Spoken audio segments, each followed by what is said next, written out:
سنة كاملة عدت على أول فيديو اترفع هنا على القناة، وعشان كده النهاردة فيديو مميز من صناعتكم انتم، أسئلتكم والموضوع اللي انتم حابين تتكلموا فيه. ده فيديو أسئلة خفيفة هجاوب فيه عن أسئلة ثانوية زي تعمل ايه في فترة المراجعة وتذاكر ازاي في رمضان، أو أسئلة تانية عن الكلية اللي أنا فيها دلوقتي، أو حاجات زي برجع شغف ازاي مرة تانية للحاجة اللي بعملها، أسئلة عن القراءة وحاجات تانية. تقدر تتنقل أي سؤال انت عايزه من الفواصل في شريط الفيديو أو من الديسكريبشن تحت بالعنوان بتاعه. فترة المراجعة هي أصلا بدأت دلوقتي أكيد بالنسبة لك، واللي حابب أكد لك عليه إن كل اللي عدى من حياتك ده كوم، والفترة دي من السنة اللي هم الشهرين أصلا كوم تاني، عشان هم اللي هيحددوا طريقك في الفترة الجاية من حياتك فعليا. ومن مكاني دلوقتي بأكد لك الكلام ده، فإما إنك فعلا تستغلها صح ممكن تدخل الكلية اللي أنت عايزها، تكون في بيئة وسط ناس بتساعدك إنك تذاكر تتطور وتشوف فرص أكتر وأهدافك تكبر معاك يوم بعد يوم، وبرضه يطلع عينك عشان هي مش سهلة برضه أكيد. أو عكس الكلام ده تماما، فيحصل حاجة أنت مش هتحبها خالص. فخلينا اقسم معاك فتره المراجعه والمفروض تعملوا فيها الثلاث حاجات. اول حاجه وهي نقط ضعفك. في كل ماده في كذا درس او ممكن حتى باب كامل انت ممكن تكون واقع فيه او مش عارف تذاكره كويس، ما بتعرفش تحل المسائل بتاعته مثلا. عشان كده اول حاجه المفروض تعملها هي ان تعالج نقط ضعفك دي. ده يبقى اكبر اولوياتك حاليا. اعرف نقط ضعفك في كل ماده وعالجها، اقعد ذاكرها وحل عليها كتير واسمع شرح ليها من الاول، واعرف ان دي فعلا اهم خطوه اصلا في المراجعه بتاعتك. يعني بالنسبه لي انا فعلا لما المنهج خلص كانت الفيزياء هي نقطه ضعفي. لا مش نقطه، هو حرفيا كان المنهج كله. ما كنتش بذاكر فيزياء خالص، ولا كنت حتى بحبها، واشك اصلا ان في حد بيحب الفيزياء يعني. بس المهم ان في رمضان في اللايف كانت هي اولويتي. كان كل يوم حرفيا من الشهر ده لغايه 30 يوم ما كانش بيعدي يوم من غير ما اذاكر فيه الفيزياء. وفعلا ذاكرت المنهج كله من اول كلمه لحد اخر كلمه مره ثانيه، والحمد لله في الاخر نقصت بس 4 درجات في الفيزياء. ودي حاجه عمري انا ما كنت متوقعها نظرا لمستواي اصلا في الفتره دي، كان تحت الارض حرفيا.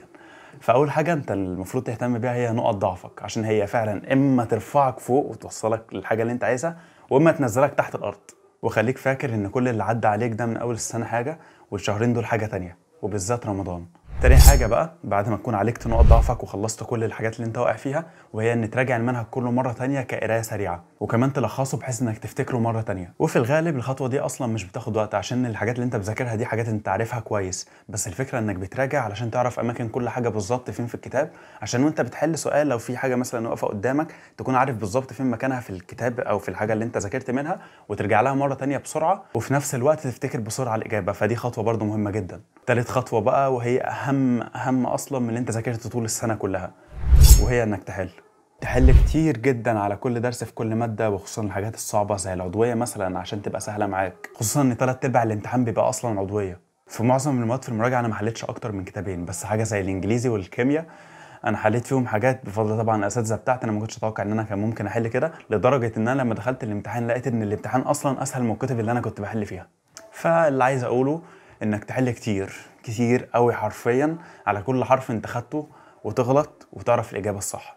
حاجه كمان خليك فاكرها، انا ما اقصدش اوترك طبعا، بس خليك عارف ان الايام بتعدي اسرع بكتير مما انت فاكر. وايوه كلها شهرين وهتلاقي نفسك في الامتحانات، بس الشهرين دول هيعدوا اسرع بكتير مما انت متخيل. فاطلاقا ما تقولش لنفسك ان لسه بدري، وذاكر كل يوم على اساس ان بكره هو الامتحان اصلا، عشان حرفيا كل يوم بيعدي عليك لو ما استغلتوش صح هتزعل جامد قوي. شخصيا انا بعمل كده بسبب رقم انا مش عايز اكسره على كود فورسز، وهو الرقم اللي بيقول لك انت بقالك كام يوم بتحل مسائل على التوالي. فانا حاطط تارجت ان انا عايز اكمل 30 يوم من غير ما افوت ولا يوم من غير ما احل اي مساله. وبرده عايز اخد رانك، يعني انا نيو باي فعايز احضر كونتستات علشان اطلع شويه في الرانك، بس المسائل بنت لذينه صعبه. اللي عايز اقوله ان الفكره في انك تحط هدف مثلا حاجه انت عايز توصل لها عشان تفضل تكمل عليها كل يوم. بس اصلا بشكل عام الحاجه اللي فعلا بتخليني مستمر ان انا احل المسائل واخش على كود فورسز من الاساس هو الجو التنافسي اللي عندي في الكليه، اللي على طول بيتكلموا عن البروبلم سولفنج والرانكات. فحاول تحط نفسك في جو تنافسي زي ده، هتفاجئ اصلا انك بقيت منتظم. يعني حاجه زي جروب واتساب مثلا، او شيتات اسيوط وشيتات حلوان والحاجات اللي على طول بتكون معموله دي. يعني انا اتفاجئت مثلا ان انا كنت في الحمام ولقيتني طلعت التليفون وفتحت كود فورسز وكنت بقيت بفكر في مساله، واصلا ما بقتش واعي ان انا بعمل كده غير بعد ما خلصت الوقت. انا حتى في الحمام بقيت بحل مسائل على كود فورسز، بس المشكله ان انا ما بعرفش احل برضه رانكات يعني. حصل خير. انا بصراحه في الدوامه دي اصلا من ساعه ما ثانوي ما خلصت، عشان في ثانوي كان قدامي هدف واضح وهو ان اذاكر على قد ما اقدر عشان اجيب مجموع كبير. بس بعد ما خلصت لقيت ان الدنيا اتفتحت، انا مش فاهم ايه اللي مطلوب مني ولا ايه اللي المفروض اعمله، وحاسس ان ما عنديش ولا هدف ولا طاقه اصلا نعمل اي حاجه. بس مع الوقت لقيت ان دي اصلا حاجه مش بتخلص خالص الا بطريقه واحده، وهي ان يكون في هدف انت بتسعى ليه، او نشاط جماعي انت تكون فيه مثلا زي مسابقه، او تكون في جروب بتعمل اي حاجه، يكون في حاجه في حياتك انت فاهم. واوقات تانية مش بكون محتاج اكتر من ان انا اغير جو واغير روتين اللي انا ماشي بيه كل يوم وبس. بصراحة لأ، كانوا 30 يوم تقال وولاد لذينة أصلا. يعني أنا صح لما كنت بصحى بدري كان في فرق كبير جدا في النشاط ومعايا وقت كبير وكنت بخلص حاجات فعلا كتير جدا، بس ده لما يكون التاسكات متعلقة بالمذاكرة أو حاجات كتير فعلا أنا عايز أخلصها. بس اللي كان وحش إن أنا أصلا ده عكس الحياة اللي أنا عايشها وعكس المكان اللي أنا موجود فيه. يعني مثلا صحابي اللي أنا بقعد معاهم أو أروح الجيم معاهم مثلا، ده بيكون بالليل في وقت مثلا متأخر من الليل، اللي في نفس الوقت أنا بكون فيه أصلا عايز أنام علشان أصحى تاني الصبح يوم بدري، فكان الحوار رخم بسبب كده. انما هكرر تحدي تاني ده اكيد، عشان فعلا عرفت اصلا القراءه ولذتها وقد ايه حاجات انا كنت اجهل اصلا انها موجوده. فالتحدي ده اصلا عباره عن تجارب جديده، فالاكيد ان احنا ان شاء الله نحط اهداف وحاجات جديده نعملها ونجدده مره تانية.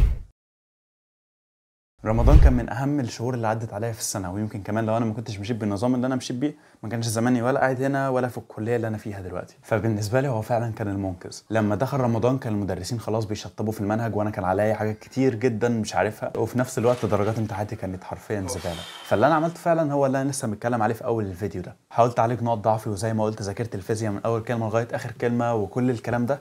بس لولا فعلا الروتين اللي انا كنت ماشي عليه في رمضان ما كنتش هعرف اعمل اي حاجه من ده كله. عشان في رمضان بالذات اليوم قصير وقبل الفطار في دروس وبعد الفطار مش قادر اصلا تذاكر، فاللي كنت بعمله هو ان فتره مذاكرتي كانت من 5 ل7 ساعات كل يوم من غير انقطاع، واللايفات تشهد على ده طبعا.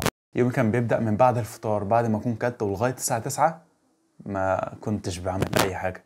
بس لما الساعه كانت تيجي 9 ساعتها كنت بقوم اذاكر بنظام البومودورو 50 دقيقه او 10 دقائق بريك 5 مرات او اكتر، لغايه لما ميعاد السحور يجي. ساعتها كنت بكون خلصت كل المذاكره اللي ورايا في الغالب اصلا. بعدها كنت بقعد شويه بعد السحور، تيجي الساعه 6 ابدا دروسي. لما بتخلص كنت برجع في الغالب على بعد الظهر وكنت بنام، وبصحى قبل الفطار بشويه بكتب كل التاسكات والحاجات اللي انا عايز اخلصها في مذاكره النهارده، ويكمل بقى الروتين اللي فضل معايا من اول يوم رمضان لغايه اخر يوم فيه من غير انقطاع. حقيقي كانت فتره أنا لسه حاسس بالانجاز من اللي انا عملته فيها لغايه دلوقتي، وان قدرت اصلا اعمل كده كان كل يوم. ممكن تشوف حتى اللايفات لو عايز تمشي بالنظام ده، هي لسه موجوده على القناه في البلاي ليست. وبس كنت حابب بس اقول لك انا كنت بعمل ايه، عسى ان ده يديك فكره عن اهميه وازاي انك فعلا تستغل الفتره دي عشان قد ايه هي مهمه.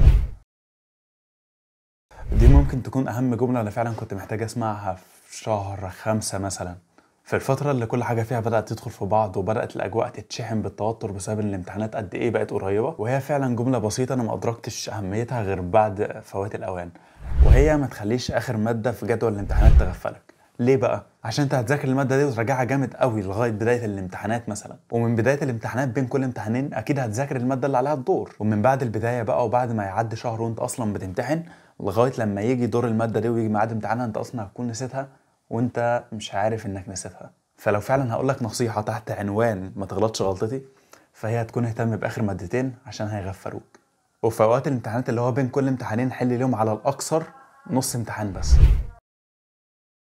AI ذكاء اصطناعي، CS علوم الحاسب، SC حسابات علمية تقريبا، وIS ده نظم المعلومات. انا حرفيا لسه عارف الاقسام بتاعت الكلية اللي هي عندي دي من اسبوع فات. انا اكيد معرفش عنهم اي تفاصيل علشان التخصص اصلا المفروض في سنة تالتة، وفي المدة بتاعت السنتين دي اكيد في حاجات كتير اوي انا معرفهاش لسه وهعرفها عنهم، فانا مش عارف لسه اي تفاصيل عن التخصصات دي بالذات. ايوه، حتى في الفتره اللي انا فيها دلوقتي لو مثلا احنا في سيكشن وحد رفع ايده علشان يسال المعيده سؤال، فاول سؤال بيتسال له انت علم علوم ولا علم رياضه؟ فلو هو قال علم علوم فساعتها خلاص احنا عرفنا فين المشكله. عشان ايوه في حاجات رياضه وفي حاجات رخمه بالذات بالنسبه لعلم علوم، انما لو سالت طالب علم رياضه هيقول لك سهله وده الطبيعي. بس الحاجات دي فعلا سهله، يعني هي حاجات من الرياضه متفرقه، يعني مثلا جزء من التفاضل والتكامل وجزء من حاجه تانية، فهي هتبقى سهل ان انت تذاكرها مع الوقت. يعني انا لغايه دلوقتي الميد ترم خلاص الاسبوع الجاي، هو انا في حاجات لسه مش عارفها في الرياضه هي رخمه. بس برضو في الاخر الرياضه في الكليه دي لو هي فعلا كانت هتكون عائق على علم علوم ما كانوش خلوا الكليه دي من اعلى الكليات اللي ممكن تدخلها في علم علوم برضو. احنا اصلا مش داخلين نتهزق يعني. واخيرا بما ان الفيديو ده بمناسبه ان عدى سنه على اول فيديو اترفع هنا على القناه، فاتمنى ان السنه الجايه فعلا القناه تكون وصلت للناس اكتر وفي نفس الوقت محتواها يفضل كويس. وبس اتمنى لك التوفيق انت كمان في ايامك اللي جايه ان شاء الله، وكل سنه وانت طيب وبخير.